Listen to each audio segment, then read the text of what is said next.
Spectrovision Radio. The scariest thing was not experienced by me. My sister woke up and saw what she described as a cyclops at the foot of her bed. I were like, you were dreaming. You were just dreaming, blah, blah, blah. And she said, no, because when I saw it, it ducked down, but it didn't go away.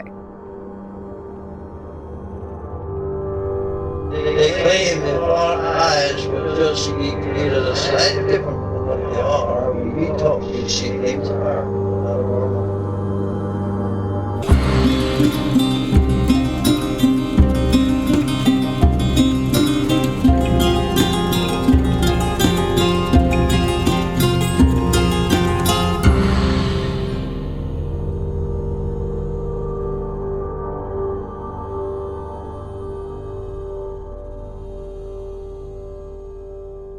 Welcome to Strange Familiars. Allison, Yes. how you doing this fine day? Okay. The weather's turned, it's cold. Yeah, my favorite. Not really. I'm real happy with it. On tonight's episode, we're going to be talking with Michele and her husband, who kind of pops in here and there, but he wanted to remain anonymous. So you will hear a third voice that's not me, and it's not Michele, that's her husband. Okay. And they're going to tell stories about ghosts and precognitive dreams, and then this really cool account, which I wish we had a little bit more detail on, from Michele's sister, where she woke up and had one of these nighttime invaders at the end of her bed, but she said it was a cyclops. Yeah. Really, really interesting. Before we get to that, though, we've been working with Kaya.life and trying to help out at Pine Ridge. And Chad, Ruck Rabbit Outdoors, along with Opossum Pouch Soft Goods, has put together this blanket donation with these nice wool blankets. And we're going to hold that for 3 weeks. And at the end of 3 weeks, however many blankets we get, we're going to send up there. It's quite cold in the Dakotas. Isn't it one of the coldest places in the United States? I think so. I mean, I'm sure Alaska beats it, but, Yeah. But parts of South Dakota might be. Yeah, it's super cold. And, funding and everything this year just isn't what it was. And they could really use the help. So these are wool blankets. They're nice, warm wool blankets. Opossum Pouch made me a zipper anorak.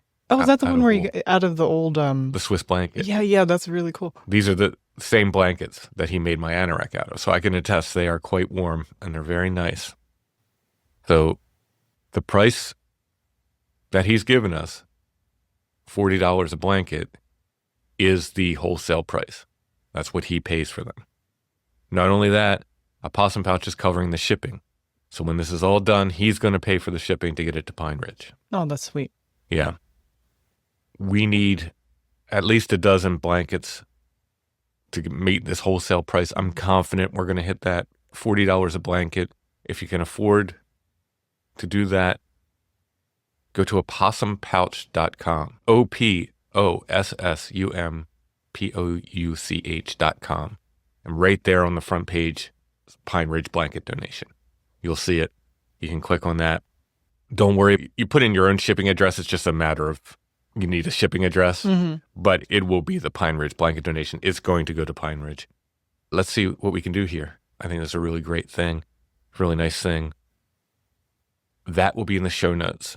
There is also an Amazon wish list that Abby put together. That will be in the show notes as well. And if you can help either way, whatever way you want to help, if you can help. I know times are rough for everybody, but if you can help, there's probably less expensive things on that Amazon wish list, and you just hit that and go. But however you can help out, we're trying to help best we can. So thanks for everybody who's done that. Again, that's oppossumpouch.com for the blankets. Links in the show notes. Thanks to Chad for helping set that up. Thanks to Opossum Pouch. I'm real happy that everybody's kind of going out of their way to help with this. It's a good thing. All right, without further ado, let's get to Michele's story, a little bit from her husband.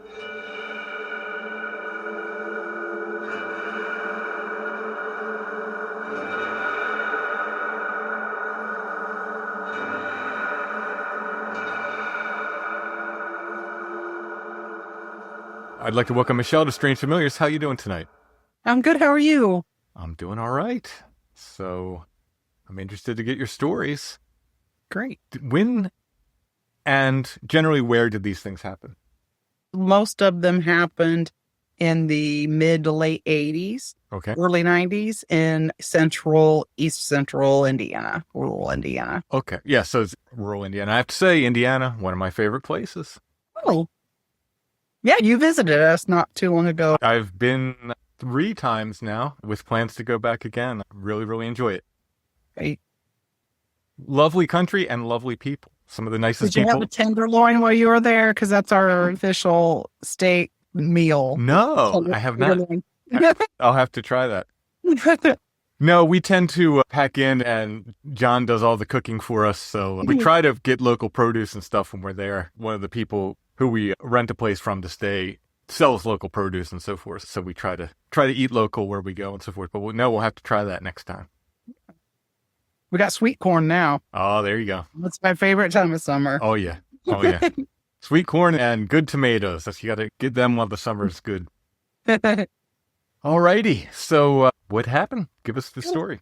Yeah, I got a couple places. So when I was about 11 or 12, my stepmother moved into a very old house. He still lives there. And it's one of those strange, anomalous, really peculiar little towns that popped up in rural areas where there was a railroad stop. Okay. And it would produce these weird little towns that for a period of time became kind of a little thriving metropolis for a while, because with it being a railroad, there was also a very large grain elevator that the surrounding farmers would bring their grain to every year. And there was even like a factory there for a while. In its heyday, there was a post office, there was a couple of grocery stores, there was a hotel, and allegedly a brothel, of course. And all these, it was just this kind of little thriving little town, which is hilarious because there's nothing hardly there now. There was a main street, and then there's like side streets, like First Street, Second Street, Right. Third. That's it, right? Like you can walk it in 5 minutes. And his home was one of the original houses. So very old house. And I was always really into, nice spooky old movies and things. So of course my imagination's going to wander. So, in retrospect, I'd ask myself, did I kind of manufacture any of this? But a lot of what I'm going to tell you was experienced by others. So it wasn't just me being a kid.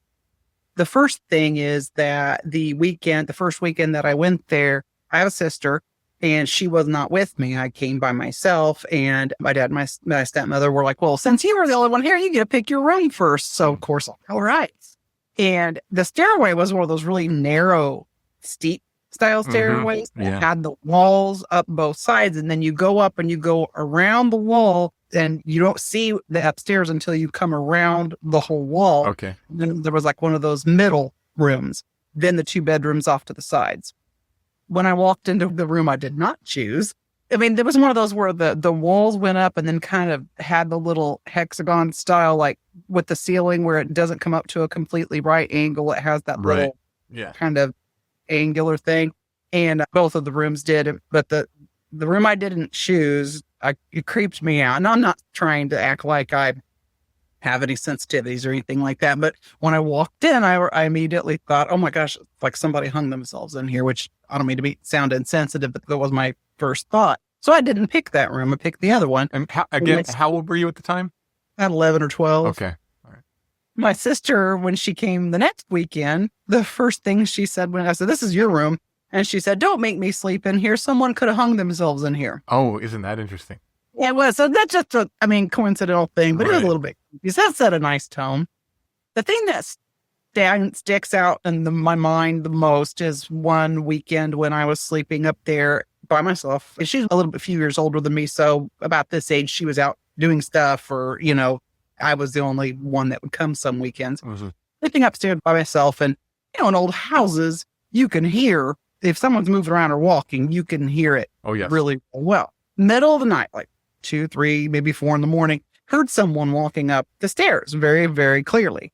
So I was looking at my bedroom door to that middle room, staring at that wall, waiting to see who's going to come up and around that corner, and no one did. Whatever the footsteps, they got to the top of the steps, and then it stopped. Then I heard my stepmother yell from downstairs. She yelled my name, and I said, "What?" And she said, "Were you upstairs walking around just now?" I said, "No." Oh, interesting. Did you heard it too? And of course, she's like, "I just go back to sleep." I'm like, "Yeah, like I can now." Right. Thank you. Yeah. There was other little things. I can't remember everything, but because it's been so long. But I saw what I believe to be full-bodied. I don't know what all this is, to specifically say this was a ghost. I don't know, but this was later in years when I was an adult. My husband was with me, and we were there, and my stepmother and I were sitting at the kitchen table, and we were getting ready to go out to eat. We were trying to decide where we wanted to go. So my husband and my dad came in the doorway, and I got up and was talking to them and had my back to my stepmom at the table. And I saw, it was kind of a side vision, but clear enough that I saw a woman in blue, about the same height and build as my stepmother, with brown hair pulled back. And I just assumed it was her. Just nothing. And she was walking through a different pathway on into where the bathroom would be. Didn't think a thing about it. Just while she was getting up to go to the restroom. And they said, "Okay, well, let's go." We decided where we were going to eat. And I said, "Well, we better wait for her first." And she said, "What are you talking about? I'm right here." I turned around. She's still sitting at the table. No one else saw her, which was really strange.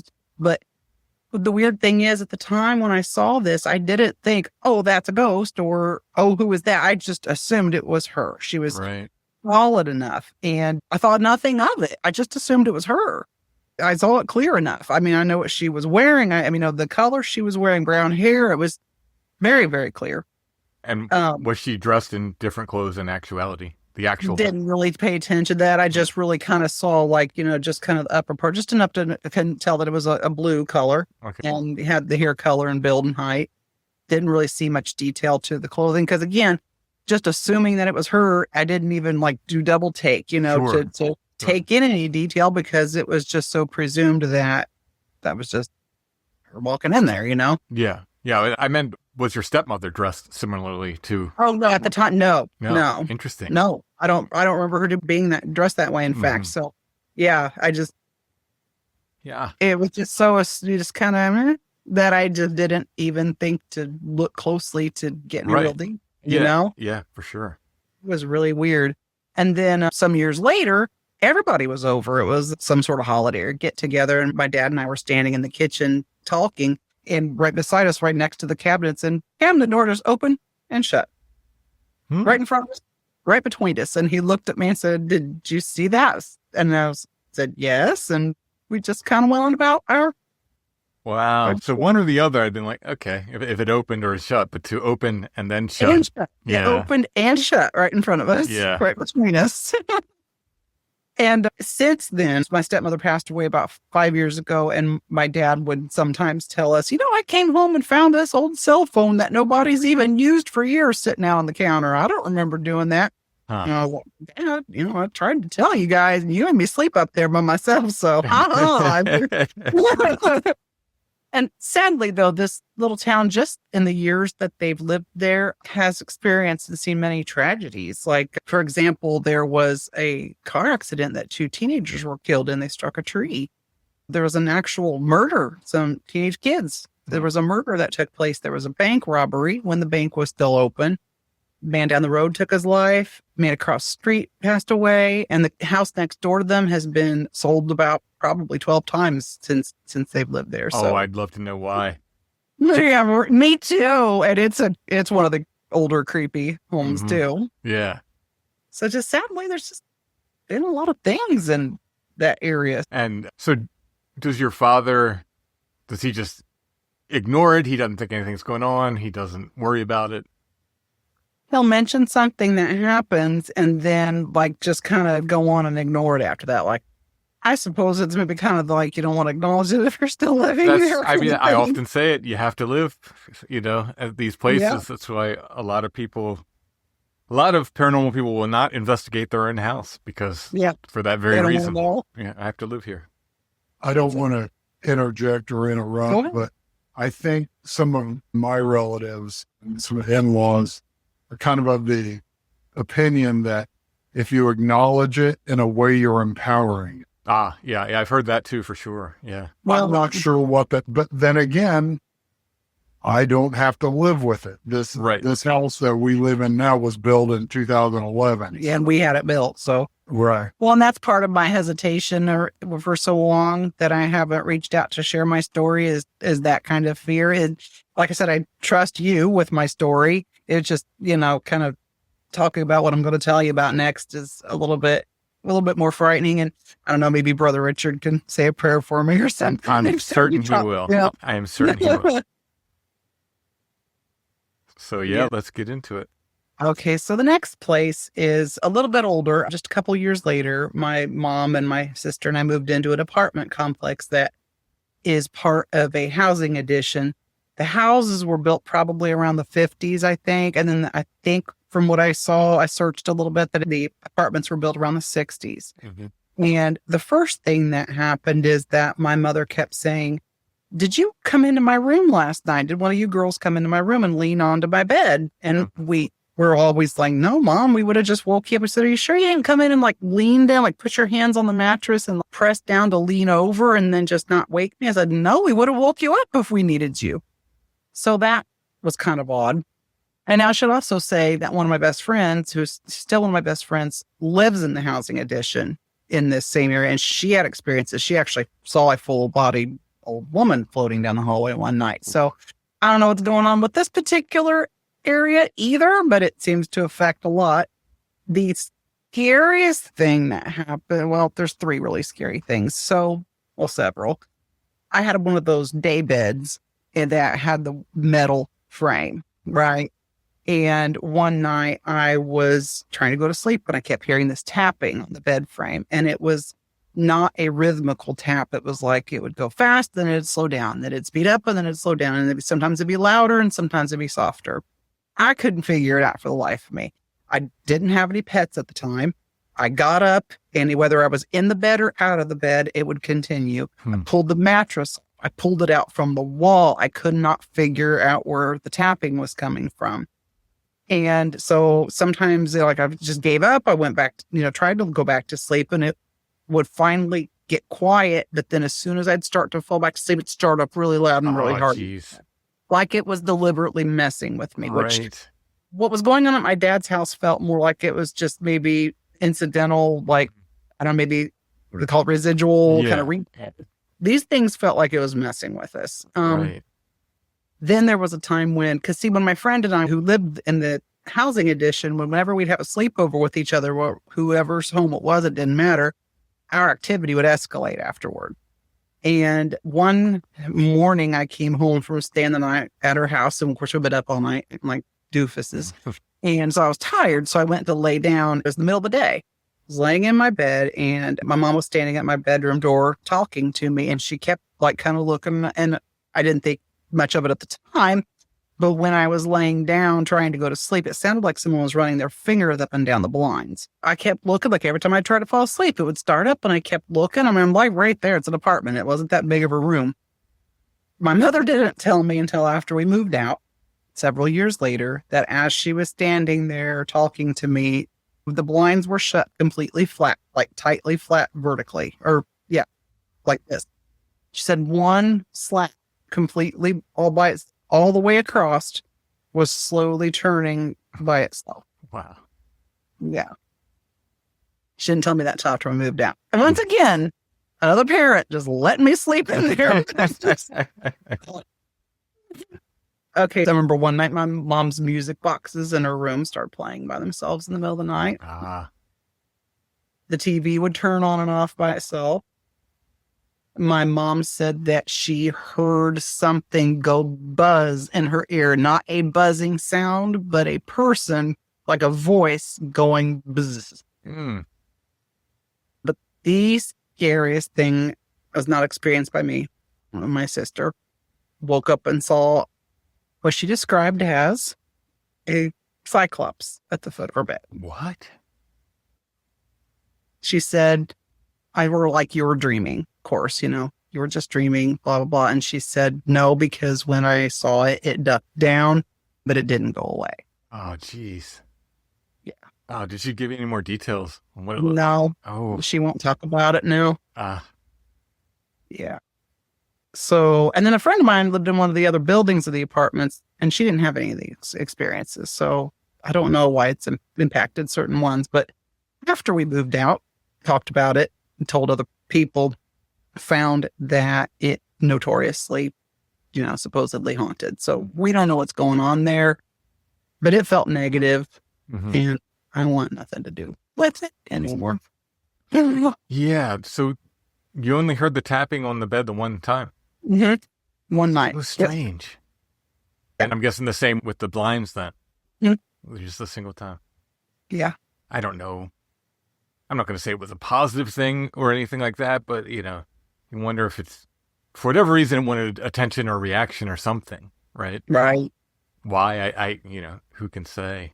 I don't know. Yeah, that's odd, though. It's just odd stuff. Yeah. Just talk Especially about it. as you're, if it was, I don't know. I'm thinking like one night there was a sound in my room. I kept waking up. What is that sound? I could not figure out what it was. And I hear it. It's like clicking.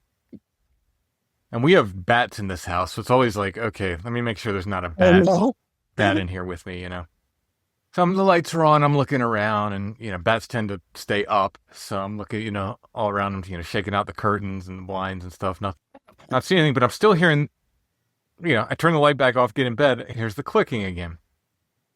I must have spent 20 minutes looking I finally found what it was. It's underneath the radiator, there was a spider web, and one of those click beetles was caught in the web, and it kept clicking. Once I found it, I was like, oh, okay, that's what it is. But it wasn't the kind of thing where it would wait for me to get back to sleep. It would just click randomly. Right. When you say it was, literally sort of waiting for you to drift off to sleep, is so deliberate and annoying. Yeah. It was invasive, too. Yeah, for sure.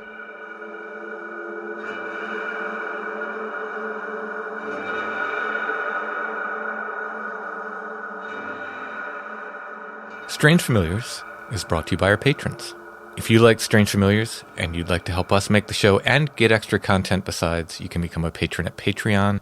It's patreon.com/strangefamiliars. All of our patrons get commercial-free versions of the weekly shows, plus extra episodes. We do at least one, sometimes we do more, exclusive episode for our patrons every month. We've also started to do live streams for our patrons via Patreon. And our Patreon patrons also get to take part in an ongoing paranormal experiment. For more information, go to patreon.com/strangefamiliars. There's also an option via Apple Podcasts. It's called Patron of the Strange there. Our Apple Podcast subscribers get the commercial-free shows weekly and the extra episodes monthly as well. Very soon we'll be adding YouTube memberships. Now you can subscribe on YouTube for free. And please do that even if you don't listen to the show on YouTube. Please subscribe there. But when we add YouTube memberships, our YouTube members will get the extra shows monthly as well, and some bonus video that we've been adding on Patreon too for our patrons. And I'd like to thank our patrons, no matter where they're supporting us. Thank you so much. It is a huge help.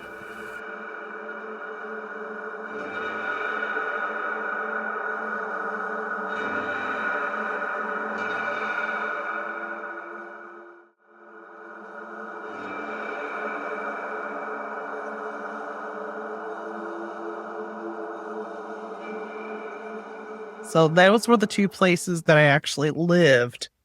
My husband reminded me before we began of another experience where I used to work at a place that was an old military fort, and the office in which we occupied used to be the mental health barracks.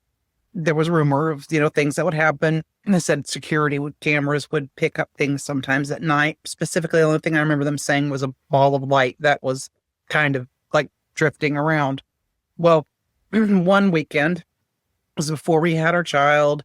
We were living in a different place at the time, that I kept hearing things all weekend at night, especially just things that I couldn't attribute to our cats, because I'd get up and check and acknowledge them. They were being the same lazy pillows they always are.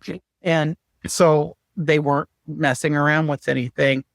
on Monday morning, it occurred to me, what if something followed me home? I don't know how that stuff works. I've heard about that kind of thing. And I was just kind of like, if that can happen, it occurred to me, if that's the case, it is probably a soldier and someone who experienced, a mental illness of some sort or some sort of PTSD. So I owed it to them to be respectful, I felt.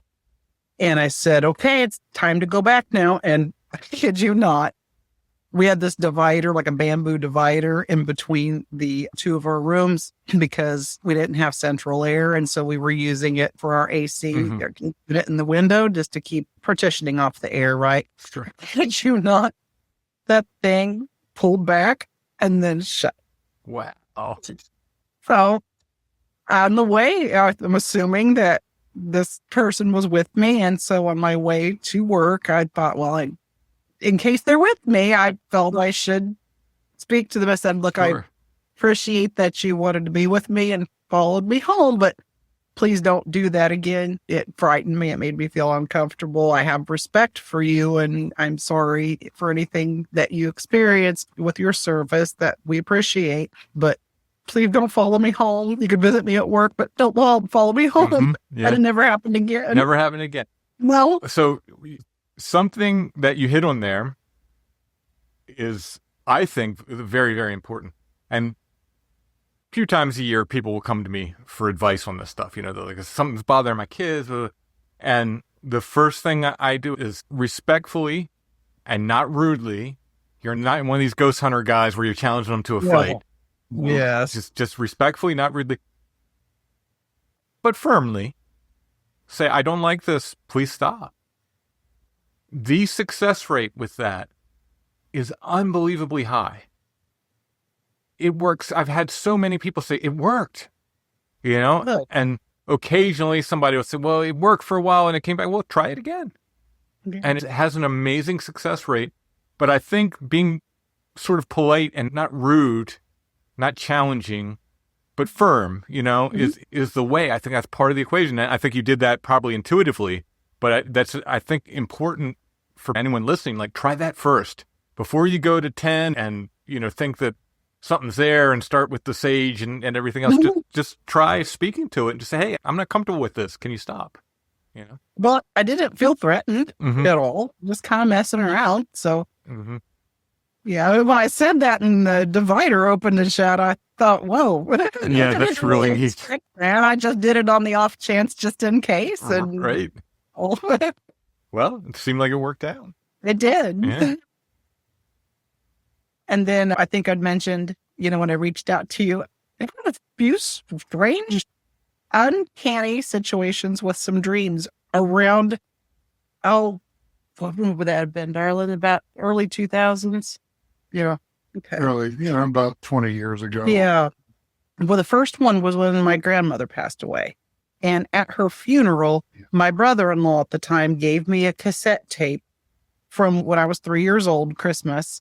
And, this is back when the early 70s when people would get, tape recorders and use them and think it was really neat. That was high tech at the time. Sure. Yeah. I could hear her voice on it.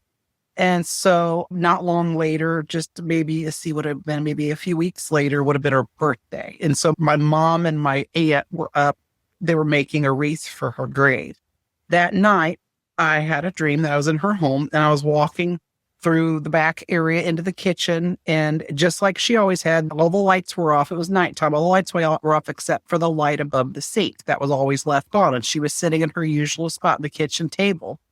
I was very aware that it was a dream. And I was very aware that this was my opportunity to speak with her, that, it's not like I was dreaming she was alive. I was fully aware she was dead. I was fully aware that I was dreaming.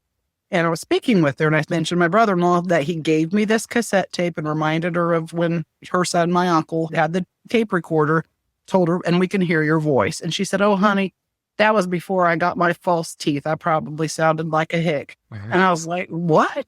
So the next day I asked my mother about it, and I told her about the dream. Mhm. I was so aware that this was real, though. That's what's freaky. I knew at the time that it was real.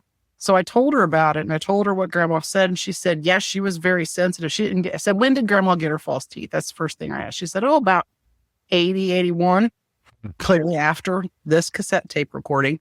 And I told her about the dream, and she said, oh, yeah, she was very sensitive about that because she had missing teeth. And she was always very self-conscious about how she sounded with the missing teeth. Huh.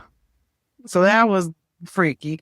So when it happened again, and I had that same feeling in the dream, and I'm not trying to say like I've got anything. I'm not. So when you say it happened, it's the same situation. Same. Yeah. Okay. Yeah, where I knew it was a dream. But walking into the kitchen, same thing. No, not with my grandma. It was okay. a different situation, but the same kind of dream where I knew that I was dreaming and that it was going to happen. I respect that there are people that have abilities and things. I'm not trying to say I'm one of them. These are just some things that happened, and that's very weird. So I was managing a retail store, and I dreamed that when I got to work that next day, that one of the other employees told me so-and-so called in sick. And I knew that was going to happen. And when I came in and she told me that, I told her, okay, these things are happening, and this is not the first time, and I knew this was going to happen. So if I dream something like this again, because every time I do, and I know it's going to happen, I'm going to tell you about it. So then it did happen. So I had a dream that one of my friends that I used to work with at a different place came in, and this was a beauty supply. And I dreamed that he said, I'm going to back into doing hair. I'm going to booth rent, which was odd for him. I'm going to a salon on this road, told me what the road was. And I remembered what he purchased, every item, like he needed everything because he was going back into being in the business after a long time, like all the supplies, clippers, new shears, all these different things. And the total came to like $305.85 or something. I knew the dollar amount to the cent. Okay. This is what's really freaky. So when I came to work that next day and I knew this was going to happen, I told her all that. He came in, he said he's going back to work on this road. He's booth renting instead of commission. These are all the things he bought. This is the dollar amount it came to. And then, the clincher was, he said, I'm going to pay for part of it with a check and part of it on a business credit card. Okay. Every bit of that happened except for that I didn't ring him up. So he came in a few weeks later, was going back. And I swear to God, this is true. Going back into doing hair on that same road, booth rent, everything he bought down to the penny. And when he said, I'm going to pay for part of it with check and the other part on a business credit card, my employee's jaw dropped. And she looked at me. And of course, my friend turned around and what? And we told him, and he said, oh, you're a witch. I was like, no, I don't think that. But it was extremely coincidental. It was very, very strange. So interesting. I've had a few people with these precognitive dreams, and one or two of them was like something big, someone got shot or something like that. But by far, most of them are things like this, where it's just like sort of a peek into something that's going to happen. It's not the two towers falling. It's not a car accident or anything. It's just sort of like something that happens, something sort of mundane, but you get this window into it. It's so weird.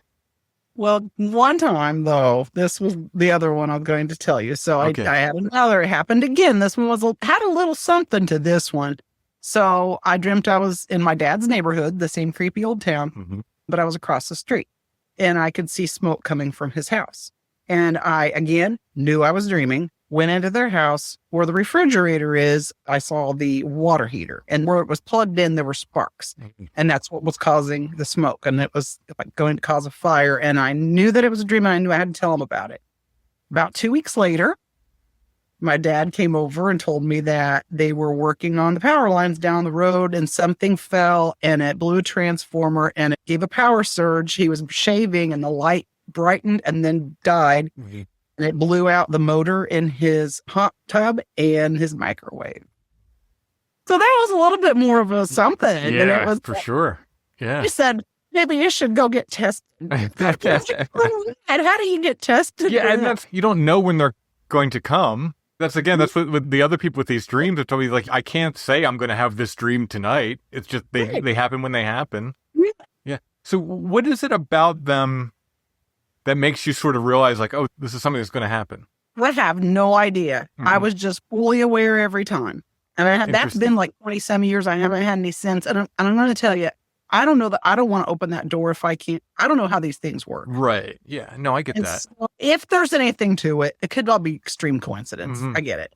If there's something to it, if I can't control everything about it and what would come through or not, I don't know that I want anything to Yeah. do with it. I've not tried to like open myself to anything. No, like I don't. And I don't know if you honestly, I'm sure there's people who say that they could, and we'll take them at their word. But I think for most of us, I don't know that you could control it in any way. It's just, it's gonna do what it does. You know? Yeah. And it could have just been coincidence. It could, but those are some very specific things. Very specific. Yeah. And the fact that I knew when I was having them that they were that kind of dream. Right. That's interesting. Enough to tell somebody, I dreamt this and it's going to happen, and then it did. Right. Yeah. And the reason I asked if you like, what about the dreams is, you know, I often talk about big dreams, little dreams. And it's the kind of thing where it's sort of hard to explain, but I was just like, well, you kind of know it. Like, you kind of know when you're in like a quote unquote big dream. Mhm. You know, for me, there's some tells. Usually it's, I'm dreaming in place. So I'll wake up in the dream where I went to sleep. You know, I'm not in like I'm not in a train somewhere or something. No, I'll wake up in the room I went to sleep in. But that's just for me. You know, that's, and that usually is a trigger. Like, okay, this is going to be something that's going to be meaningful here. But not always, you know, and again, I can't predict when that's going to happen. By far, most of my dreams, or what I call these little dreams, are just you're processing stuff from the day. It's just you know, it's just junk your brain's getting rid of or whatever it is. But the way I described it in the quote unquote big dreams is it almost feels like more real than real. And I can't explain it more than that. I've heard other people describe it. Oh, it's like watching a movie. I'm like, no, for me, it's not like that at all. It's like ultra vivid and ultra real, and like everything's highlighted. All your senses are highlighted. But beyond that, I can't really explain it. I guess maybe I think you're right. That is something that is consistent with them, is they don't feel dreamlike. Right. It's not really weird. It's not one of those where you think it's your house. It looks like you're supposed to be your house, but it doesn't look like your house. No, they're very realistic to the real world. Mm-hmm. They're not dreamlike or weird. Yeah. I mean, I've definitely had some weird stuff in big dreams, but at least when they start, they're very much anchored in this reality. Yeah. I think I really freaked out that employee that rang him up, because sometime later I was telling them about my dad used to have, there was a particular donut shop in town that was really good. When we were little, you know, we'd see him on the weekends, but through the week we'd be with our mother. Well, sometimes when he'd go to work early, he'd stop by that donut shop and get us some and leave them in the front door for us, so that when we went to leave to go to school, we'd find them. Oh. And I was telling them about that and how he'd always get me a chocolate milk and blah, blah, blah. As if I was telling them this, where I worked, my father walked in the door with those donuts from the same donut shop and a chocolate milk. So I think that was just coincidental. Yeah, but still is neat. I think I really freaked her out because after that. You know, again, I don't know. I don't think you could control it if you wanted to. I think they're going to come when they come. And hopefully it's pretty innocent stuff for you. I hope it's nothing they ever have to like, oh, there's something big I have to tell someone, you know. Right, hopefully not, yes. Yeah. Timothy, I'm sorry. I don't want to take too much of your time. Oh, no. I'll ask you a question. Do you think we're ever going to uncover any kind of like a small part of the answer to all these phenomenon? I just sort of, I mean, I think every answer is just going to give us 20 more questions, honestly. I'm so interested in these phenomenon, and I'm open to it. I've had very few what I would consider anomalous things happen. Like my dad, when we were trying to find a tile for the well here, my dad said, oh, well, we'll just witch it. And I said, what? And he said, dowsing. And I just kind of scoffed. I was in my 30s. I said, oh, come on. And we found 3 different tiles. My dad got some lead wire out. Each one, this is beyond this isn't a statistical, like, oh, it could just be put down to averages. Each one, 3 different ones we found. Yeah. So I know there's something out there. A lot of mainstream science as well, it was just, luck or probability. But it just seems like if we could just figure out how some of these things work, I don't know. I guess I'm just looking at, I keep on thinking of this as something to akin as radio waves or something that, a few hundred years ago, we had no idea even existed. Maybe Right. there'll be something. What do you think about that? Yeah, I mean, just my gut tells me, and and this could explain everything from ghosts to like precog stuff to not so much your stuff like Bigfoot, but things like visions and that sort of thing, and even like a lot of hauntings, whether they be residual or otherwise. I think maybe, people are like, oh, there's different dimensions and this and that. Maybe. I think maybe, though, time just doesn't work like we think it works. And Right. for instance, like all the precog stuff Michele just mentioned, I mean, it could have been sort of like echoes coming backwards through time, as we understand it, right? As Yeah. we understand time to move in a linear way. I really think maybe we organize it that way so we don't go insane, as our minds can only do so much. And if it's more like a spider web and it's going out in all directions and back and forth at the same time, we cannot keep things organized in that way. So I think for our sake, we organize time linearly. Again, this is just a theory. I think that maybe there's something with time, these sort of time loops and so forth, and it could account for so much of this stuff. Sure. Like the residual. Yeah, absolutely. Absolutely. And But that's how do we prove that? I mean, we don't have the Right. technology to prove that. And I don't think in our lifetime we're going to have it. So I think at least in our lifetime, we're going to have to just be okay with living with the mystery, well, it's okay not to know. Mm-hmm. Right. I guess that's what the source of my frustration is with. I know this area of study isn't taken seriously, Right. like the quote unquote mainstream science, but I kind of get why a lot of scientists, they're kind of like businessmen with their time, or they, there's so much fraud and, especially with money involved. Mm-hmm. Like that's where the skepticism goes up with me. It's when there's money involved, television productions, the ghost bro kind of thing that's running around screaming at ghosts. That's where I get why mainstream science would be reluctant to study something like that. Yeah. But I think if we could just figure out how a small part of this works, it would be a huge breakthrough. Yeah. Mainstream science loves things that are repeatable in a lab. Sure. And Good point. we're dealing with something that works on its own rules or its own schedule, however you want to think about it, and Right. does not perform at will. I can't, Right. I can, like, if you came to visit me and you said, oh, I want to go see those lights at Site 7, I could take you there. There's a good chance we'd see them, but I can't guarantee it. There's been Sure. plenty of times I've been there. There's nothing happened. That's the place I would take you with the best chance of seeing something. But Sure. I still can't guarantee it's going to happen. It's happened lots of times where people have come and they're like, oh, is this it? I'm like, well, yeah. I mean, this is it until there's more, but Like, what are the conditions in yeah, which yeah. And I can't. triggers or allows any of these phenomena to occur? Right. What's the common denominator here? Right. Right. And If there's an individual who says, I can do this, at will or so on, that's when the skeptical side of that's when the walls go up, especially if there's money. Yeah. mhm. Well, before I let you go, and I'll ask you both this question. So on the morning of April 18th, 1961, Joe Simonton saw a silver disc on his farm. He went out, investigated, and stepped aboard the craft. There he encountered 3 dark-skinned humanoids who handed him an empty jug. He filled it with water and brought it back to them. In return, they gave him some pancakes. Michele, would you eat the pancakes? I wouldn't now as a mother. Mm-hmm.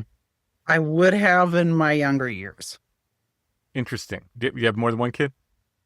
Just one. How old's your child? He's 11. Oh, okay. All right. I would. Would you? But I just thinking of this, I've heard this question over and over, and Sure. I've kind of mulled this over in my mind. If I believe in the story, did he actually see them eat any of the pancakes? I don't think so. Because I think they handed him 3. Okay. He ate 1, kept 2. And the Air Force, supposedly, they said they still have. I saw a comment on an Instagram thread where the Air Force said, yeah, we still have one of them. Really? Yeah. Okay. I think I would be afraid of committing some sort of faux pas or something. I'm thinking, well, at least there's water in these. Mhm. There's, That's true. That you just got about- yourself. There's some, I'm hoping that this is something carbon based that they get them. Right. I would take a bite. I don't think I would. The question is, though, do they have peanut butter? Yeah. Go on the pancakes. Is that how you prefer 'em? Yeah. Yes. Thank you.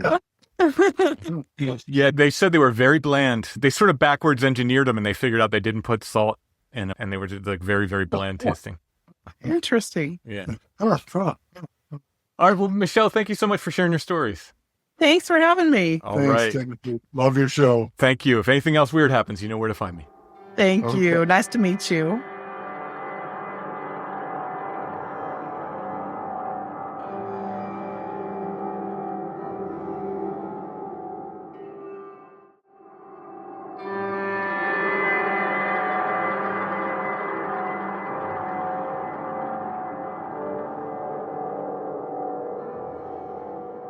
I'm going away on a secret mission this weekend.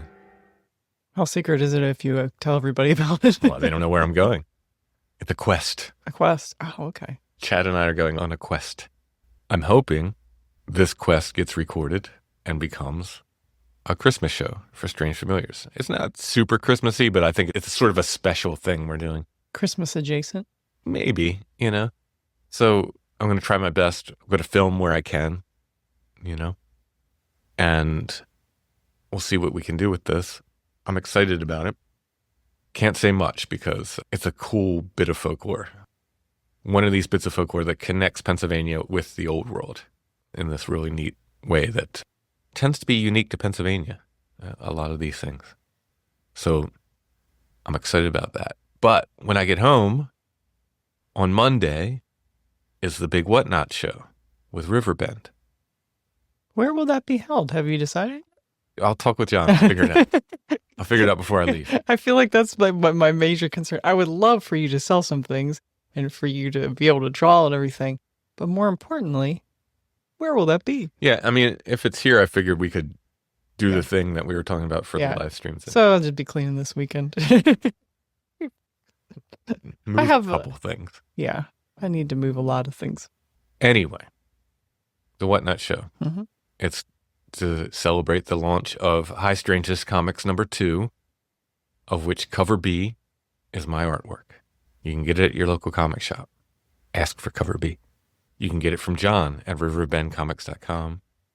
You can get it from us on Whatnot.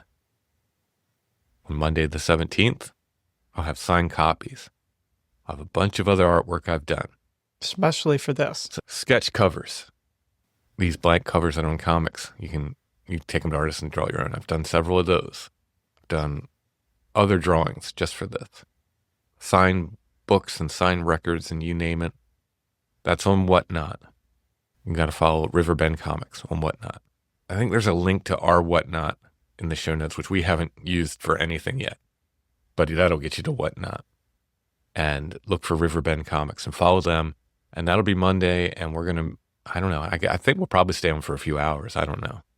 It can be a Q&A, just a hangout, or you can get some artwork. We'll be auctioning some stuff. And has John picked like special comics or anything to accompany it, like from his collection to sell? Or there might be some horror comics from my collection that John is selling for me. Mm-hmm. I'm not sure what else he has. I'm sure he'll have other stuff like Department of Truth.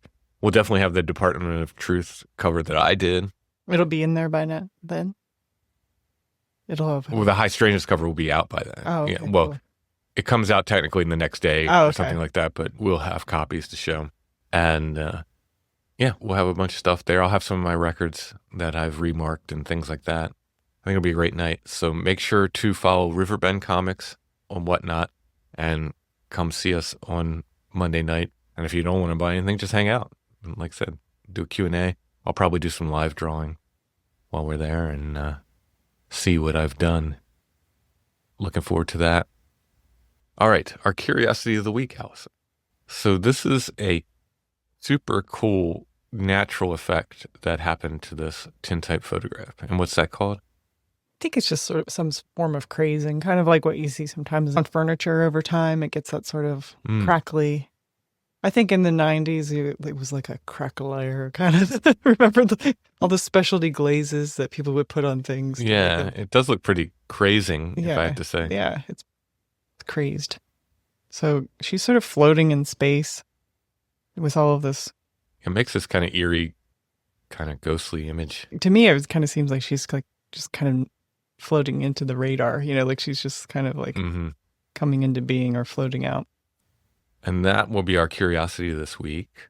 I'll put an image of that in the show notes. And if you click on that, it'll take you to our Etsy shop where you can purchase that and other curiosities of the week, those that are left, while you're at Etsy. Make sure to check out our other offerings. Check out my artwork. Prints and originals are available there, including the artwork for tonight's episode, which, if you watched the video, you saw me draw on the video. More on that in a minute. My books are there. If you get them from us on Etsy, they'll come signed. You don't even have to ask. Strange Familiars t-shirts, patches, and more. Some of my music is up there. I'll make some more paracord rosaries soon. It's been a little bit of a busy time here, but I'll get to it and I'll make some more of those soon. They'll be up there soon enough. Allison has photographs and other ephemera up there. Check it out. Our shop name is Lost Grave. But if you go to Etsy and you type in Strange Familiars in the search bar, you should see our stuff come up. You can find us that way. There's also links to our Etsy shop in the show notes to almost every episode and at strangefamiliars.com. So the video for Strange Familiars has just been camera down on my drawing board, and it's okay. It's not, like I said, I've always been pretty adamant that I don't want to film the witnesses, right? Because sometimes it's hard to get people to tell their story anyway, much less to get them on camera. And I don't want them to have to worry about lighting and camera and how they look in the backgrounds. And, and what their all that house looks stuff. like, what they look like. Yeah. Yeah, I just don't want them to have to worry about that, right? So I've been resistant to that aspect of the video. And I want something else to be the video, for Strange Familiars. So I've been talking with SpectreVision and we're batting some ideas around. And Daniel at SpectreVision suggested that maybe I just put out to the audience and see if anybody would want to take that on. Sort of become the video producer and see if there's anybody out there that wants to do that. There will be payment, but I'd say it's not a salary. It's not a salary. Yeah. You're not going to live off of it. It's a percentage of what I take, basically, from SpectreVision. And the idea is, you get sort of a film credit with SpectreVision that you're helping with this video stuff. But also, if you help grow the show, that percentage gets more. So I have some ideas of the way I want it to look and things I want to do. But like I said, Daniel suggested I just see if there's anybody out there listening who maybe wants to take that on and has those skills. And if so, you can email me, strangefamiliarspodcast@gmail.com. We'll talk about it. Would it be helpful to put something in the tagline for the email? Yeah, definitely. Yeah, definitely. So it doesn't get lost. Put video producer or video for Strange Familiars or something like that. Yeah, that would definitely help. And we'll talk. I'm not guaranteeing anything. I have some ideas. I'm not sure how practical they are, and we'll see. Yeah, and I mean, you are already doing the interviews, the editing, the artwork, the music, the promotion, and so it's a one-man show. And you're usually pretty good at we kind of have that DIY aesthetic in our background which mainly comes from not having money, but I can't see you taking on a whole nother aspect of it. Yeah, I can't. It's too much, and it's not within your wheelhouse. And it's not, obviously, if you look at it, I'm a beginner with video at best. Yeah. And the drawings are okay. I don't hate them, but I just don't feel like it's there yet. It's not what I want it to be. I've been thinking about what it is, and what I want and so forth. And I do feel like there's a folk element to Strange Familiars, right? We deal with folklore. And again, that doesn't mean it's false. I think folklore is teaching from our ancestors. This is truth. Yeah, it's oral tradition. Yeah. And I think in a way we're documenting contemporary folklore. Exactly. Mm-hmm. Yeah. And we deal with folk traditions and folk wisdom in the form of powwow and things like that. And and folk songs, even if only my songs at the end of the episode, whatever. But there's a very folk aspect to Strange Familiars that I don't want to lose in the video. And I'm trying to figure out what that would look like and so forth. So that's where I want to go with it. And we'll see. And again, for those of you who just listen, the audio is not going to change. I'm not changing a thing about the way we do the audio or make the audio portion of the show. Yeah, and don't feel like anybody would have to show their face, or that in the future you will have to show your face to be No, interviewed. we're not doing that. We're not doing that for Strange Familiars.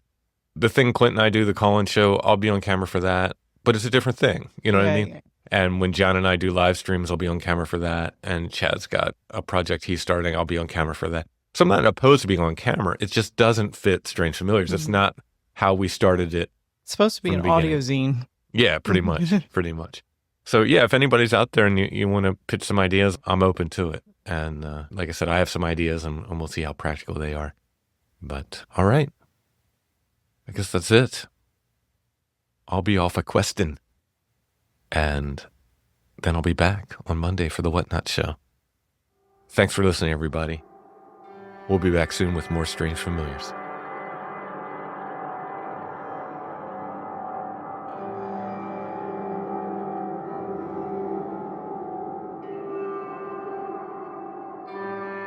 Strange Familiars is a production of Dark Holler Arts. Intro and background music is by Stone Breath. If you want to hear more or purchase music, you can go to stonebreath.bandcamp.com.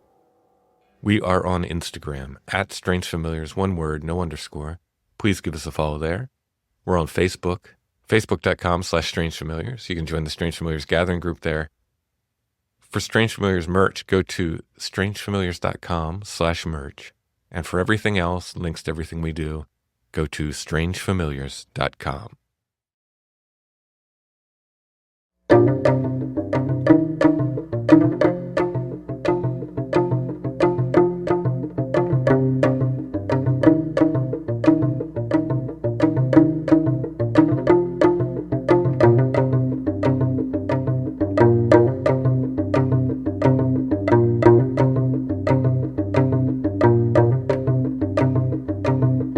If I saw your face in the bubbling stream, would I see your eyes,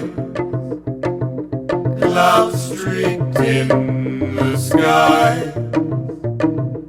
Oh, mother, why do I sit in tears, wishing I could hear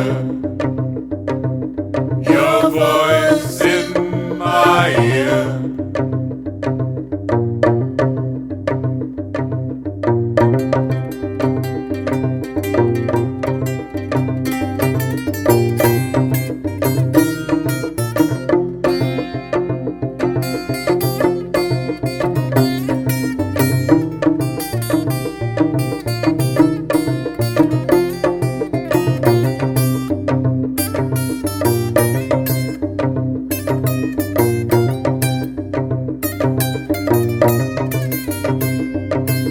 If I held your hand in the still water, would you tell to me the secrets of your lead? Oh, mother, please lead me through the tree, thistle, briar, and thorn. Let me sleep till morn, cradled in your arms.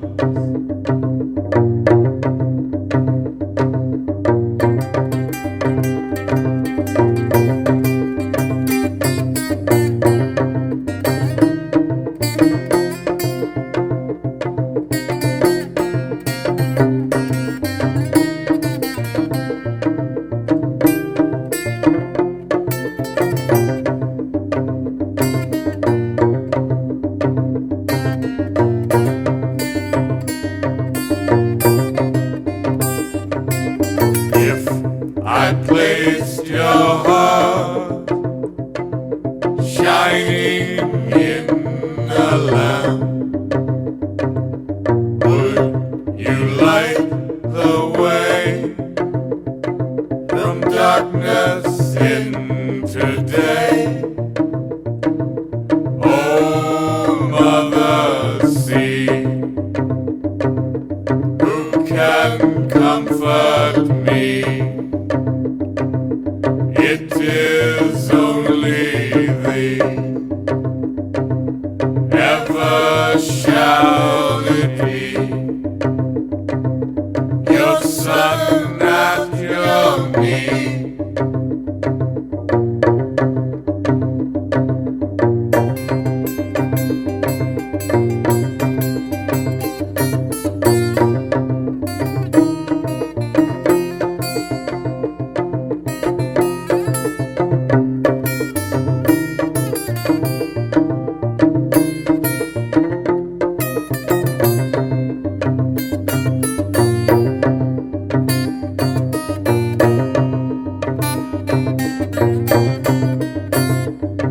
I look into the well and see a rippled form. I look into the sky and see a gathering storm. Oh, Mother Wind, will you call to me? The sun waits here for thee.